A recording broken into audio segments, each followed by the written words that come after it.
그리고 3장부터 5장까지는요 예루살렘 교회에 대해서 말씀하고 있습니다. 물론 4장, 5장은 예루살렘 교회가 박해를 받고 가중되는 박해를 받지만 3장부터 5장까지는 예루살렘 교회에 대해서 말씀하고 있습니다.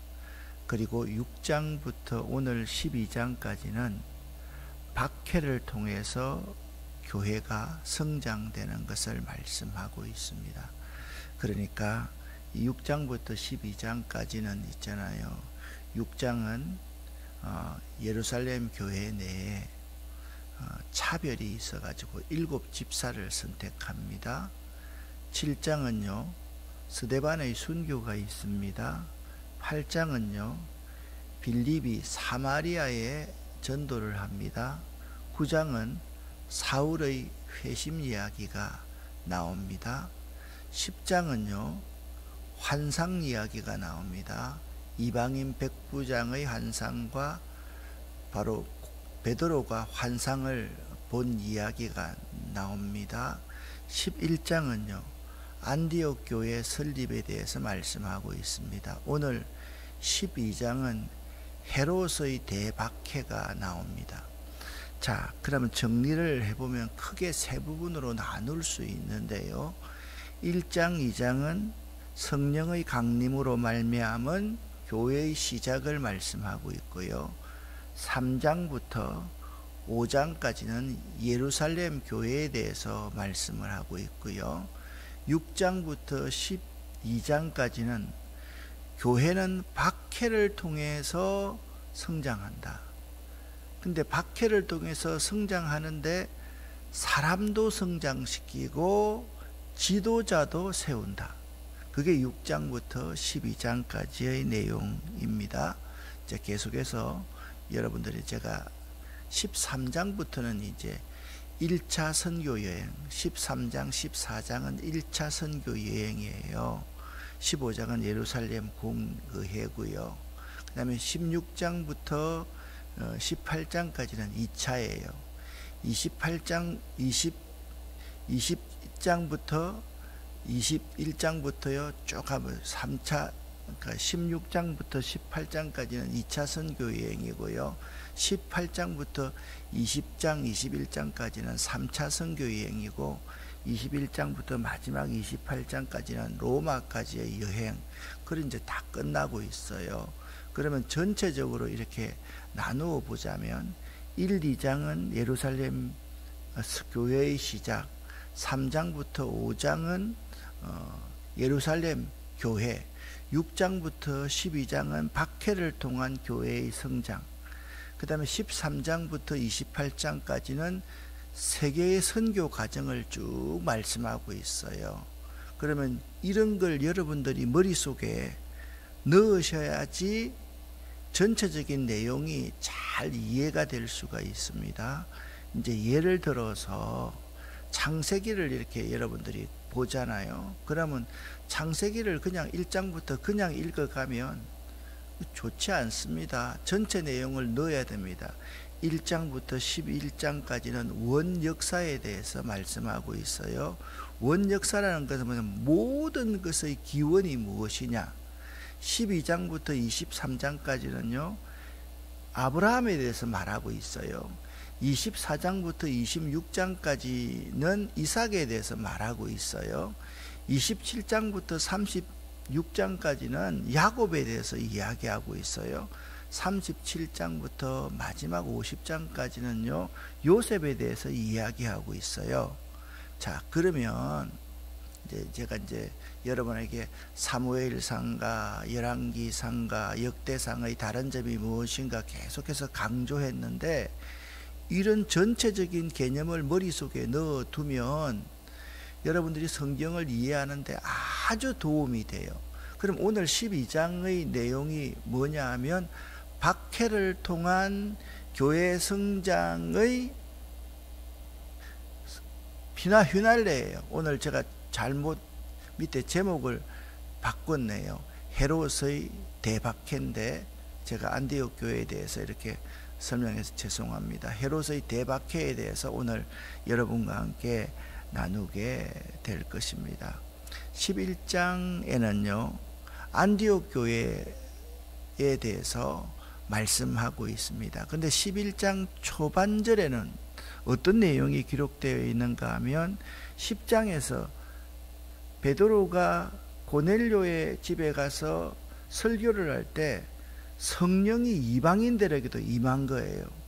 그들이요 방언도 하고 예언도 하고 하나님을 찬양하게 되니까 예루살렘 교회 지도자들이 깜짝 놀랐어요. 믿지를 않는 거예요. 그래서 11장 전반절에는 베드로가 예루살렘 교회 지도자들에게 이방인에게도 성령이 임했다는 것을 이해시키고 설득시키는 이야기가 나와요. 그러고 나서 이방인과 유대인들이 처음 세운 안디옥 교회 이야기가 11장 하반절에 나오는 거예요. 교회는 항상 그렇습니다. 성장하면 잘 들으십시오. 환난과 시험이 옵니다. 성장하려고 하면 환난과 시험이 와요. 그걸 잘 극복하지 못하는 교회는 무너집니다. 교인도 마찬가지입니다. 믿음이 성장하고 성숙하려고 하면 반드시 환난과 역경이 와요. 시험이 와요. 그걸 잘 극복해야지 13장부터 14장까지 1차 선교 여행을 바울과 바나바가 이제 떠나게 되는 거예요. 자, 오늘 12장에서 박해를 통한 교회의 성장입니다. 야고보가 순교를 당합니다. 1절, 2절 말씀인데 3절 상반절까지 상관이 있기 때문에 1절부터 3절까지 읽어보겠습니다. 그때 헤롯 왕이 손을 들어 교회 중에서 몇 사람을 해하려 하여 요한의 형제 야고보를 칼로 죽이니 유대인들이 이 일을 기뻐하는 것을 보고 베드로도 잡으려 할세. 때는 무교절 기간이라. 아멘.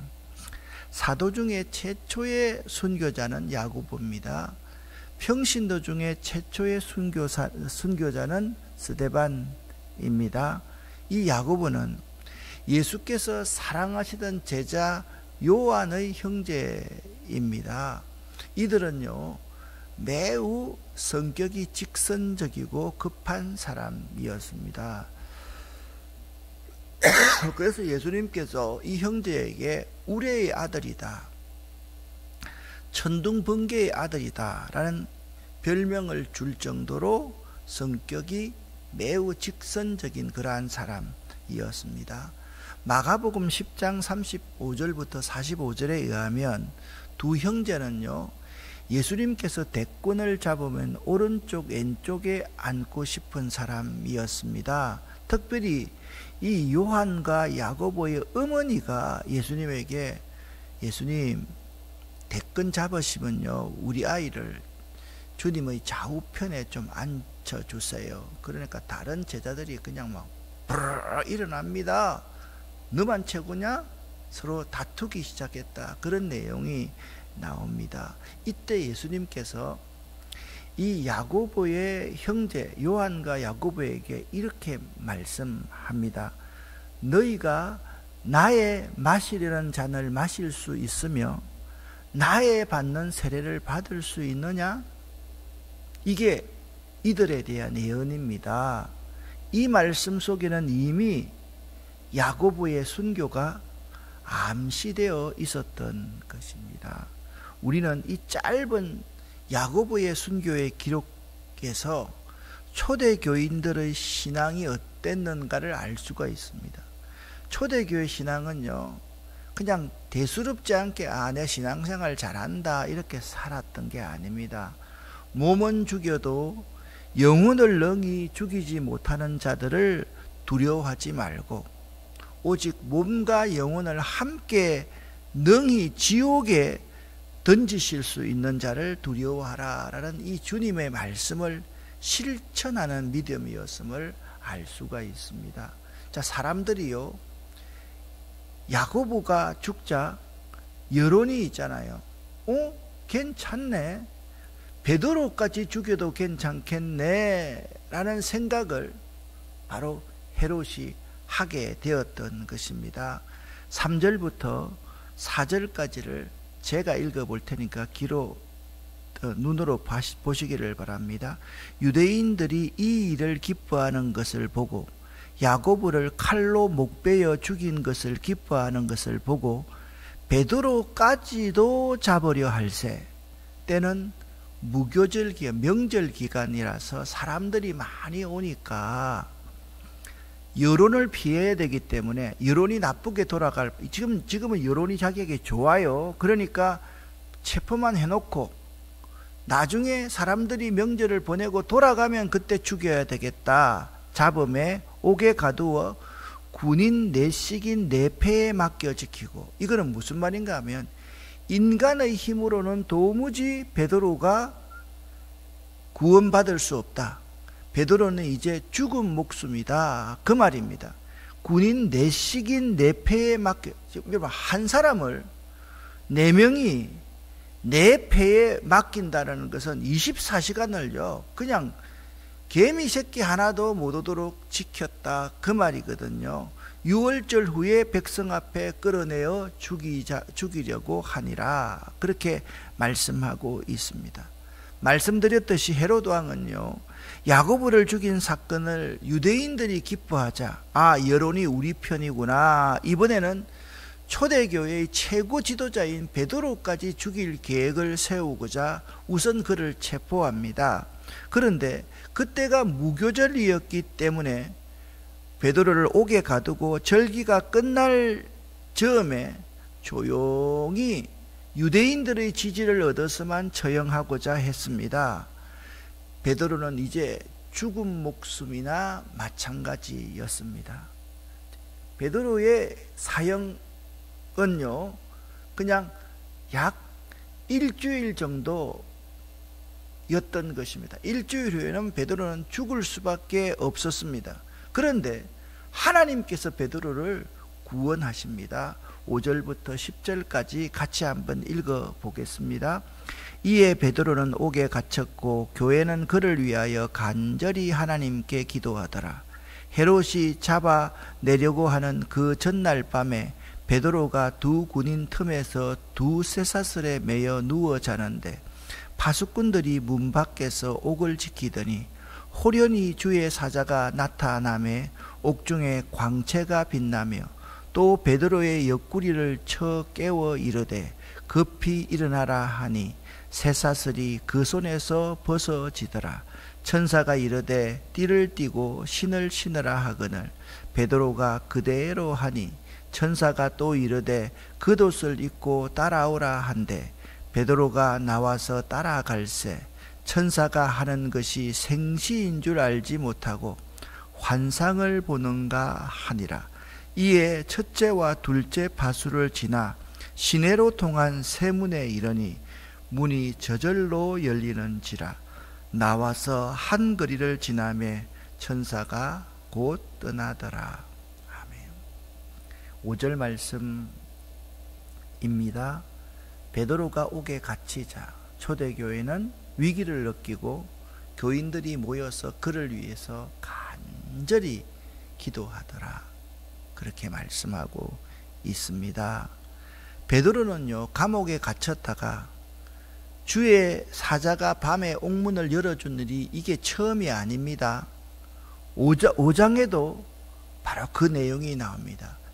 예루살렘 교회가 3장부터 5장까지 잘 형성됐는데 그 지도자가 베드로였는데요, 4장과 5장에 박해와 가중되는 박해가 있을 때 베드로가 옥에 갇혔다가 구원받은 사실이 있습니다. 그런데 여기에서 우리가 주목해야 할 점은 베드로의 석방이 물론 하나님의 주권적인 섭리에 의한 것은 맞습니다. 근데 중요한 건 하나님의 주권적인 섭리가 있기까지 성도들의 간절한 기도에 대한 응답이었다라는 사실을 우리는 명심하고 또 명심해야만 됩니다. 교회는요 기도하는 사람이 없어지면 교회는 안 됩니다. 인간적인 생각으로요, 힘들고 어려우면 기도에 없애지, 그렇게 생각할 수 있지만 그건 정말 어리석은 생각입니다. 아무리 좋은 계획과 아무리 좋은 프로그램과 아무리 좋게 해도 기도하는 시간, 이걸 줄이면 교회는 생명이 끝나는 거예요. 인간적으로 생각해 보면 베드로가 죽는 것은 시간 문제였습니다. 그럼에도 불구하고 이 사도행전과 누가복음의 저자 누가는 이렇게 증언하고 있습니다. 베드로는 옥에 갇혔고 교회는 그를 위하여 간절히 하나님께 빌더라. 이 당시의 상황을 잘 기록해 놓고 있습니다. 교회의 존재 이유가 어디 있는가? 자, 여러분 보세요. 박해를 뛰어넘어야지 성장이 있다.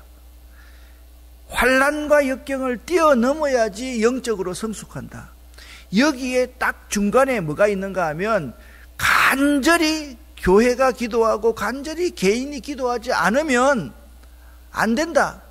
그 점을 알아야 됩니다. 여기 이제 다른 교회에서 이제 시무장로님 하셨던 장로님, 권사님도 계시고 여러분 다른 교회 출신이지만 여러분 교회가 만약 어려움을 당했을 때를 지금 다시 생각해 보세요. 그때 있잖아요. 사람들이 서로를 정죄만 하고 비판하고 비난만 했지 교회에 밤새도록 앉아서 기도하는 사람이 10명 이상 있었는지 한번 보세요. 없었어요. 그런데 제가 경험했던 교회에서는요, 항상 어떤 어려움이 있어도 기도하는 분들이 단단하게 있는 교회는 그 어려움을 극복해 나가는 것을 보았습니다. 베드로는 천사의 인도함을 따라서 옥에서 나온 후 자기 눈으로 자기를 위하여서 기도하는 성도들의 기도가 응답된 것을 확인을 했습니다. 11절 12절 말씀입니다. 함께 읽겠습니다. 이에 베드로가 정신이 들어 이르되 내가 이제야 참으로 주께서 그의 천사를 보내어 나를 헤롯의 손과 유대 백성의 모든 기대에 벗어나게 하신 줄 알았노라 하여 깨닫고 마가라 하는 요한 어머니 마리아의 집에 가니 여러 사람이 거기에 모여 기도하고 있더라. 아멘. 마가의 다락방에서 성령도 받았지만 어려움이 있을 때 마가의 이 어머니 마리아의 집에서 항상 사람들은 기도하고 있었던 것입니다. 베드로가 기도를 하던 성도들을 만났습니다. 베드로가 문을 두드렸습니다. 그런데 로데라 하는 여자아이가 영접하러 나왔습니다. 듣자마자 이 아이는 베드로를 너무 사모하는 어린 아이였기 때문에 기뻐하여서 문을 미처 열지도 않고 집 안으로 달려 들어가서 베드로가 대문 밖에 있습니다. 베드로 선생님이 대문 밖에 있습니다. 라고 말했더니 그들이 지금 뭐 하고 있어요? 베드로가 구원받기 위해서 기도하고 있었습니다. 그죠? 언젠가 말씀드렸죠. 하나님 비가 오게 해주십시오 하고 나서 기도했는데 누가 우산을 들고 오니까 미쳤구나. 지금 그들이 베드로 석방을 위해서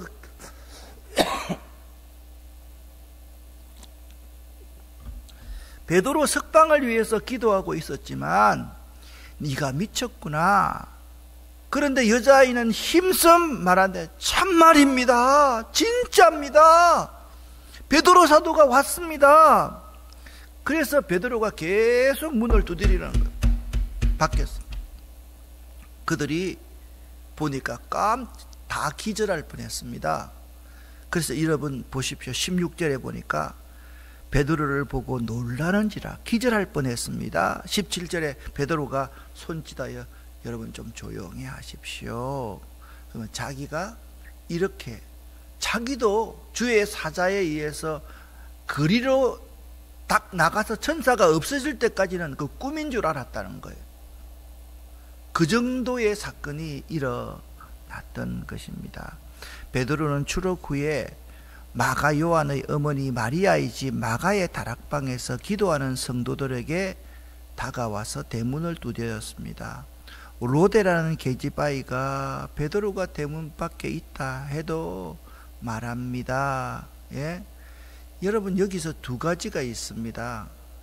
베드로가 천사에게 구출되면서도 현실인지 이상인지 몰랐던 것처럼 베드로를 위해서 기도하는 성도들도 그 말을 믿을 수가 없었습니다. 네가 미쳤구나. 참말입니다. 교회는 항상 이 두 부류가 있을 수가 있습니다. 상식적으로 생각하는 사람이 있고요, 사건을, 현상을 분명하게 보고 참이라고 말하는 사람이 있습니다. 부활하신 예수님을 만났습니다. 마리아가 예수님을 만났습니다. 내가 예수님 만났습니다. 제자들도 그때 그랬습니다. 미쳤구나. 환상을 보았고, 그리고 미쳤다는 말이거든요. 교회는요, 이런 미친 사람들이 한 사람씩 있어야 됩니다. 사실 그래야지 교회가 되는 거예요. 그런 사람이 증인이거든요. 그러면 그들이 합리합니다. 안 미쳤으면 천사 본 거야, 그렇게 이야기를 합니다. 그들이 놀라지 않을 수 없는 일은 베드로가 군사 내식, 내패가 24시간 베드로 혼자만 감시하고 있는 거지. 제가 이 말이 무슨 말인지 제가 잘 알아요. 제가 헌병대 근무했다 그랬잖아요. 군기과에 있었습니다. 군기과라는 것은 뭐냐 하면 영창을 관리하는 사람이 저희들이에요. 그렇기 때문에 그 안에 한 명만 있으면, 철창 안에 한 명 보세요. 다 착고를 다 매놨습니다. 그 시대에는. 예? 그러면 다 채워놨는데 누가 도망을 가요? 4명이 내패가 지킨다는 것은 불가능한 일이잖아요. 그들이 생각할 때는 베드로가 나올 수가 없었던 거예요. 기절할 뻔했던 거예요. 이처럼 성도들이 하는 기도는요, 역사하는 힘이 큽니다. 할렐루야. 여러분, 여러분의 기도는 역사하는 힘이 큽니다. 여러분이 졸듯이 오늘은 나가기 싫고 때로는 방에 그냥 누워있고 싶고 지금 어깨를 그냥 따뜻한데 그냥 대고 있고 싶겠지만은 여러분들이 나와서 기도하는 이 기도의 힘이 크기 때문에 그들은 그 순간 하나님의 살아 역사하심을 체험하게 된 것입니다. 베드로는 이렇게 말합니다. 하나님이 자기에게 한 일을 간증했습니다. 그리고 그곳을 떠났다라고 말씀하고 있습니다. 그런데 여기서 참 안타까운 일이 있습니다. 아무 죄가 없는 사람이 죽습니다. 누가 죽느냐? 옥문을 지키는 파수꾼들이 헤롯에 의해서 죽임을 당합니다. 여러분, 참 이건 하나님의 어떤 뜻인지를 잘 모르겠어요. 그래서 그 사람들도 안 죽이면 참 좋겠는데요, 왜 베드로를 내보내놓고 이 사람들이 죽는지, 그것은 아마도 이걸 강조하기 위해서 그런 거 아닌가. 그 시대에는요, 옥문을 지키던 간수들이 탈옥을 시키면 자기 생명으로 사실 그 책임을 다해야 했었거든요. 그러니까 이런 거예요. 도무지 일어날 수 없는 불가능한 일을 하나님이 하셨다. 그것을 아마 강조하기 위해서 저자인 누가가 이 사건을 기록한 게 아닌가라고 생각할 수가 있는 거예요. 여러분 한번 생각해 보세요. 이 일이 일어날 수 있는 일입니까? 18절에 이렇게 말합니다. 날이 샜습니다. 군인들이 4사람이 있었을 거 아니에요. 군인들이 이 상황이 어떻게 된지를 그들이 도무지 이해가 안 되는 거예요. 소동이 일어났다. 난리가 난 거예요. 헤롯도 군사를 풀었을 거 아닙니까? 엄청난 군사를 풀어서 베드로 잡아라, 체포하라, 보지를 못하는 거예요. 하나님의 천사가 베드로를 옮기신 거예요. 파수꾼들을 신문하고 죽이라 명하니라. 그러니까 죽었다, 죽였다, 죽이다 명했으면 죽는 거죠. 그죠? 헤롯이 유대를 떠나 가이사랴로 내려가서 머물렀다라고 말씀하고 있습니다. 사랑하는 성도 여러분, 박해를 넘어서야지 내일부터 이제 1차 선교여행이 시작됩니다. 교회는요, 교회가 시작되고 3장부터 5장까지 예루살렘 교회가 시작되었을 때 4장 5장에 가중되는 박해를 통해서 예루살렘 교회가 견고해졌고요, 6장부터 12장까지 이 교회가 성장하는데 박해가 있었기 때문에 교회가 성장하고요, 박해를 잘 견디어냈기 때문에 13장부터 1차, 2차, 3차 선교여행, 로마까지의 여행이 되고 예루살렘 공의회가 15장에서 완성될 수 있었던 겁니다. 사랑하는 여러분, 여러분의 삶에 참 진정한 축복이 있으면 지금 현재 있는 여러분의 신앙의 어려움, 주변의 어려움, 사업의 어려움, 그것을 믿음으로 기도하면서 잘 극복할 수 있어야 된다. 꼭 명심할 수 있기를 예수 이름으로 간절히 축원합니다. 기도하겠습니다. 살아계신 하나님 아버지, 12장까지 이제 대단원의 막을 내릴 수 있게 도와주셔서 감사합니다. 고맙습니다. 하나님, 교회는 성령이 임해야지 되고, 성령이 임해서 교회가 탄생하면 반드시 박해가 있고, 이 박해를 잘 관리해야지 교회가 성장함을 저희들이 배우고 느끼고 깨닫습니다. 우리의 삶에 있어서도 이 원리, 이 신앙의 원리를 결코 잊지 않도록 도와주시옵소서. 베드로가 옥에 갇히고 사형 선고를 받고 야고보가 칼로 목베어 죽임을 당했을 때 교회가 그를 위하여 간절히 모여서 기도하더라. 이 말씀 잊지 않도록 도와주시옵소서. 예수 그리스도 이름으로 축복하옵고 간절히 기도 올립니다. 아멘.